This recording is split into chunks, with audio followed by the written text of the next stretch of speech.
Right now news में आपका स्वागत है। ताज़ा तरीन खबरों के लिए चैनल को सब्सक्राइब कीजिए। मध्य प्रदेश में अशोकनगर की घटना को लेकर पीसीसी चीफ जीतू पटवारी ने सरकार पर सियासी निशाना साधा। उन्होंने परिवार के गुम होने पर सवाल उठाए। कहा 14 दिन हो गए, परिवार गांव से गायब है। हमारे नेता दिग्विजय सिंह भी गांव गए थे। कुटुंब के लोगों ने उनसे कहा कि जब से एफआईआर कराई है उसके बाद से वह दोनों भाई और उनके परिवार गायब हैं। ऐसे में मेरी सरकार से मांग है कि उन्हें सबके सामने लाया जाए। क्या उनका अपहरण हुआ है या फिर हत्या कर दी गई, इस बात को स्पष्ट करे। शेड्यूल में जल प्रबंधन कार्यक्रम में ड्राई फ्रूट्स घोटाले को लेकर कांग्रेस प्रदेश अध्यक्ष जीतू पटवारी ने कहा, मध्य प्रदेश में एक भी मंत्रालय ऐसा नहीं जहां 50% से कम कमीशन लिया जाता हो। कुछ दिन में 1 लीटर पेंट से 233 लोगों ने पुताई की थी। अब 14 लोग जिस तरीके से ड्राई फ्रूट खा गए, मुझे लगता है कि पेट तो इनका इंसानों जैसा था, लेकिन खा भैंसों जैसा गए और पचा भी गए। मोहन भागवत के 75 साल होने के बाद राजनीति से रिटायरमेंट के बयान पर कहा कि ये बात प्रधानमंत्री मोदी भी कह चुके हैं और इसी नियम के तहत लालकृष्ण आडवाणी को घर बैठा दिया गया। ना उन्हें राष्ट्रपति बनने दिया, ना प्रधानमंत्री बनने दिया। यदि मोहन भागवत कह रहे हैं तो उनका इशारा आखिर किसकी तरफ है, ये समझना बहुत जरूरी है। उम्मीद है कि भाजपा के नेता उनके इस बयान पर अमल करके युवाओं के लिए कुर्सी छोड़ेंगे। मध्य प्रदेश की कानून व्यवस्था को लेकर लगातार नरेंद्र मोदी जी भी सवाल उठाते हैं। जो अपराध, जो क्राइम, जो पुलिस अपराधी बनती है उसके वाक़ये, जो बहनों के साथ अत्याचार होते हैं, बलात्कार होते हैं, हर तरह का क्राइम मध्य प्रदेश में एक तरह से बाहें फैला चुका है। माफियाओं का राज है मध्य प्रदेश में। हर विभाग का माफिया वल्लभ भवन की 5वीं मंजिल पर अपनी अप्रोच कर चुका है। सवाल यह है कि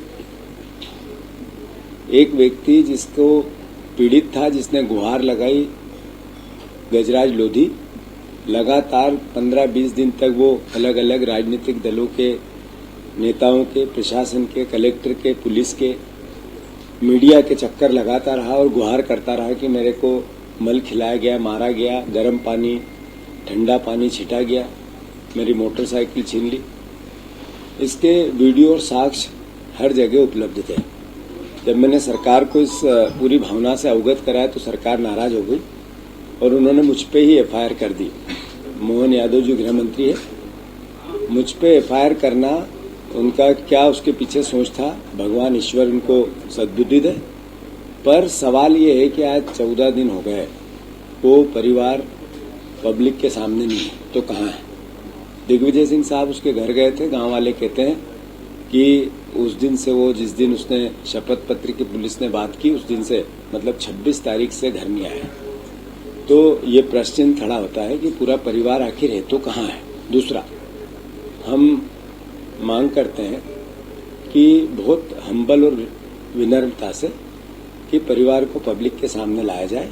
क्या उसका अपहरण हुआ है या और कोई घटना उसके साथ घटित तो नहीं हो गई? क्योंकि मल खिलाने के बाद जिस तरीके से पूरे प्रदेश में इस पूरे मुद्दे को आम जनता ने एक तरह से रिकग्नाइज किया था, मीडिया ने किया था, उसके बाद अगर उसका गायब होना, दिग्विजय सिंह जी ने आज से 4 दिन पहले, जब हम 8 तारीख को वहां गए थे अपनी गिरफ्तारी देने, पूरी पार्टी गई थी, तब थाने में जाके शिकायत की थी कि उस परिवार को पब्लिक के सामने लाया जाए। वो गुमशुदगी है, गांव वाले कह रहे हैं, परिवारजन कह रहे हैं, दूसरे जो कुटुंब के लोग कह रहे हैं कि वो नहीं मिल रहा है। तो स्वाभाविक है कि कांग्रेस विपक्ष का दायित्व निभाएगी। तो फिर से गृह मंत्री जी, आप इसको संज्ञान में लें, कहीं उसकी हत्या तो नहीं हो गई?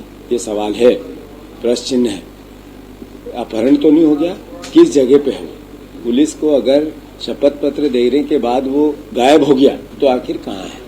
मैं नहीं मानता हूँ कि इस पर किसी भी प्रकार की राजनीति होनी चाहिए। केवल एक अच्छा मध्य प्रदेश बने,